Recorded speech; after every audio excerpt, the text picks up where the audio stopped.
maganda na meron kayong canister. Ayan. Application of nag-i-improve. Ito ay aming prelim exam. Pagdating kasi ng second sem, first year, yung mga ginawa mo na manual, ililipat mo ngayon siya sa AutoCAD. So, meron na kayong computer-aided drafting na subject. So, doon, tuturuan naman kayo paano mag-CAD. Tapos, ang gagawin nyo lang din ng mga plates is similar sa ginawa nyo nung engineering drawings and plans. Pero ang pinagkaiba nila kasi nung sa CAD na namin, ang final output namin is gumawa ng isang set ng plans mula sa site development, sa elevations, electrical, plumbing, lahat kompleto. Pero by 5 naman yun. So, kaya siyang gawin kasi mahati-hati naman yung task. Pero nung engineering drawings and plans, hindi kami nag-floor plan compared sa ibang block. Pina-floor plan sila ng mga prof nila. Tapos tinuruan sila din ng alphabet of lines, pero kami tinuruan. Kaya, though, kaya naman siyang pag-aralan. Yung alphabet of lines lang naman is parang yung mga thickness, ganun, anong ibig sabihin ng mga dash, dotted, mga ganun. So, pagdating ng CAD, lahat na yun is computer, lahat na yun is soft copy na plate. And, pwede ko ipakita sa screen yung final output namin and yung mga ibang output. Ito na yung mga parang instruction na mga gagawin niya sa computer. Meron dyan yung mga line weight, anong kulay gagamitin. Mayroon din yung step-by-step process. Ganyan. Pati yung mga, as in, susundin mo lang yung instruction. Ayan. Ganyan. Dapat ganyan yung magiging output. Ayan. Gamit yung iba't ibang command para lang masanay kang gumamit ng CAD.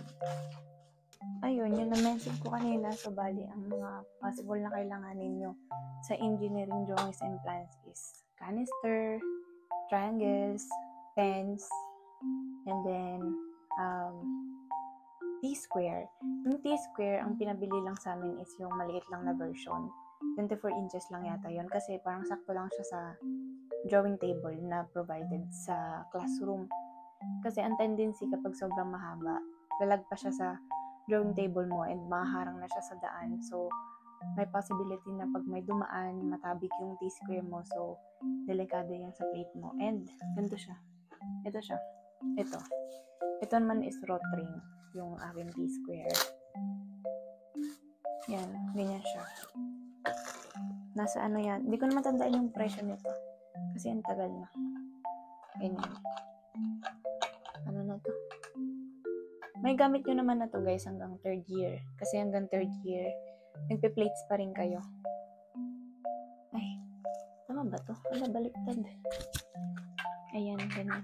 Yan, ayan. Yan. 24 lang ata to. 24 inches lang. Tapos, nung nakabili na ako nito nung first year ako, nung meron na akong T-square, tsaka, canister. Niyabang-yabang ko na yan maglakad. Parang feel mo na engineering ka. Kapag meron kang ganito, kasi nakasukbit-sukbit yan dito. Ganyan. Ganap ka na mag-engineering pag meron kang ganito. Tsaka, ng canister. Ito, ganito naman kalaki yung aking triangle. Sakto lang siya sa A3 na drawing paper. Kasi parang sakop niya na yung isang buong papel kapag nag 90 degrees ka dito. Ganyan. Matututo ka lang gumamit ng mga ganito. Like, pagaganyanin mo. Ganyan. Ganon. Ito na mga gamit ko mula first year ako. Tapos may nagtatanong if kailangan ba ng drafting table. For me, makakatulong siya pero hindi siya necessary kasi okay lang yung mga ganitong table kasi pantay. Basta as long as pantay yung nasa dulo para dun mo isasakbit yung letter T ng T-square. Tapos okay na. Kasi ganun lang din ginawa ko nung first year hanggang 3rd year if napapanood yung mga video ko noon. Pero makakatulong yung mga drafting table na isa. Alam yung like yun na i-incline kasi hindi siya masakit sa likod. Pero if tight ka sa budget, katulad ko, okay na yung mga ganitong table lang. Meron din namang provided sa library if gusto mo doon gumawa. Okay lang din. Nung second sem ng first year, meron ding mga plates. Pero yung mga plates na yun is hindi ganito na drawing, kundi mga lab report. Ang plates kasi pag engineering, pwedeng problem set, pwedeng lab report, mga design problem. Hindi lang siya basta drawing. So, plates din ang tawag sa mga ganun. So, nung sa chemistry, may laboratory subject din and may lab report. Doon, papakita ko lang saglit sa inyo yung lab report namin nung chemistry. Usually, ang lab report, hindi ko alam kung bakit, pero handwritten siya. Ito, dito siya pinagawa ng prof namin. Papakita ko yung content para lang magkaroon kayo ng idea kung paano ba yung pwedeng maging lab report yung pagdating sa chemistry. Chemistry for engineers, laboratory. Naging dalawa to kasi hindi nakasya. May magsusulat sa inyo, pwedeng salit-salit. Ito ang ganda ng sulat niya. Yan. Capital letters. Ayan. Merong objective. Tapos kasi pagka chemistry, merong material safety data sheet or yung MSDS. Hanapin nyo yung MSDS ng mga chemicals na ginamit sa experiment. Ayan, sobrang dami. MSDS pa lang to, wala pa yung experiment mismo. And then yan, list of apparatus. Then set up. Ayan. Ayan. Drawing ko to sa group namin. Don't judge. Ayan. Tapos ito, meron ditong process in flowchart, dapat naka-flowchart. Tapos ito, results and discussion. Diba ang dami? May conclusion and recommendation pa yun. Ayan.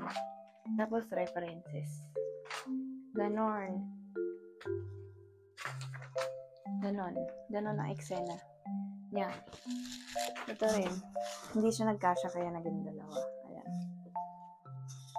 Ang bababa ng mga score namin dito, ayan 65/100. Binabasa talaga siya ng prof namin. Amazing, di ba? Kasi pagka ko di ko nababasahin to. Tingnan mo, score namin. 53/100. Like, super effort mo na, pero ganun lang yung score mo. Pagdating ng short term, kung yung old curriculum pa rin, mayroong physics ng short term, physics laboratory. So, doon, mag-experiment ulit, and then may lab report ulit. Pero, nung physics lab namin, ang pinagawa is printed na yung lab report. Pero, sa iba, hindi. So, depende talaga sa prof if printed or like handwritten ulit. Pagdating ng second year, first sem, ang merong lab report is surveying. So, nung surveying, ito yung lab report. Ayan. Pinakompile siya sa amin. Ito is ulit? Handwritten ulit to. Ay. Ginagawa niya yung surveying activity na experiment by group, pero ang lab report is individual. Mag-share lang kayo ng data and results. Pero sa ibang parts, kanya-kanya na kayo. Since may kita nyo dito, bond paper na yung gamit. So, kailangan mo na ng pagbabakatan para pantay yung sulat mo. And para magawa yon, kailangan mo ng ganito. Ang tawag dito is slide pad. So, isasaksak mo to, USB type, and then iilaw siya. Tapos ipapatong mo yung tracing paper na may mga lines, saka mo ipatong yung bond paper na blank. Tapos, kung nanonood kayo ng mga study vlogs ko, madalas niyo makikita yung ginagamit ko to kasi very essential talaga itong live pad. Especially sa engineering. Magbabakat ka ng mga setup, yung mga drawings, and yun nga, ang daming plates na kailangan mo itong gamitin. Lab reports din, problem sets, kailangan to. So, ililink ko din to sa description box. If gusto nyo, nasa 100 50 lang ata ito or 200 plus. Yun, nasa ganong range lang. Merong mas malaki nito, A3 size. Pero of course, mas mahal yun. Pero ito yung ginagamit ko kahit A3 yung papel ko. Ina-adjust ko na lang yung papel kung saang part ko siya kailangan ng ilaw. Pagdating ng second year, second sem, ito, meron kaming hydraulics na laboratory, may engineering utilities na laboratory. Ayun lang. Dun sa dalawa na yon, merong sa hydraulics lab report ang pinapasa, sa engineering utilities. Drawing siya. Magpa-plan ka ng electrical connections ng isang bahay. So, mag-drawing ka ng floor plan and i-design mo yung electrical connections niya. Pero ang pinagawa sa amin dun is pinahanap kami ng floor plan online. Tapos, pinayagan kaming gayahin na lang yon or bakatin. Kasi ang important naman is matutuhan yung connections ng electrical, hindi mismo yung floor plan. Kasi alam naman nila na naituro na siya ng first year. Ito yung mga lab report ko sa hydraulics. Ano ulit to? Bond paper lang. So, kailangan mo ulit ng iPad. Magpapakita ko ng isang sample. Same format lang din sa ibang lab report. Dito, first page is rubrics. Provided to ng prof. And then, second is objective, observations, discussion of theory. Yung discussion of theory, parang siyang introduction ng study. Parang ganon, medyo. So, yan. And then, anong next? Data and results, conclusion, and then setup. Ganyan. Ganyan yung setup. And then, may problem set na kailangan sagutan. Tapos, references. Ganyan. Lahat is ganito yung part. Every week, meron kayong lab subject. So, every week may experiment. Every week may lab report din na kailangan ipasa para sa next meeting. Ganyan. Nakalula siya kung titignan. Kasi nga ang daming sinusulat. Ang ginagawa ko sa setup, guys, is, di ba kasi pa nag-experiment kayo, nagde-take kayo ng pictures for documentation. Ang ginagawa ko is, since may iPad ako and then may pencil naman yun, gumagawa ko ng outline. Nagbabakat ako sa iPad. And then, ang magiging result nun is black lang siya. Tapos yun yung ipiprint ko and then ititrace ko. Hindi ko alam if pwede ba yun. Pero yun na kasi yung ginagawa ko mula second year hanggang third year sa lahat ng lab report ko. And wala naman deduction or what. So, itry nyo rin para mas madali. Kasi, mas maganda yung setup nyo kapag ganun yung ginagawa. Ganito yung sa engineering utilities. Ito yung dalawang floor plan.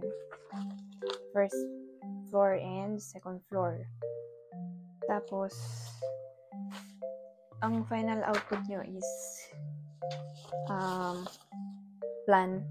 Ito, ilaw pa lang to ang pagkakalam ko. Wala pa yung switch. Ikaw naman bahala kung paano mo i-design kung gaano karaming ilaw. Basta alam mo lang yung basics. Yun lang naman yung purpose ng subject na to. Para lang daw may idea tayo as civil kung paano yung ginagawa ng mga electrical. Kasi, syempre sa civil, i-overview mo naman yung buong site. Dapat may, kahit pa paano may alam ka sa field ng plumbing, sa electrical. Kasi, especially kapag kunwari magbubuhos, diba? Kailangan nakalatag na yung wirings mo, yung mga tubo mo, before magbuhos. Kasi once nagbuhos, hindi mo na siya mauulit. Hindi siya reversible na process. So, yun.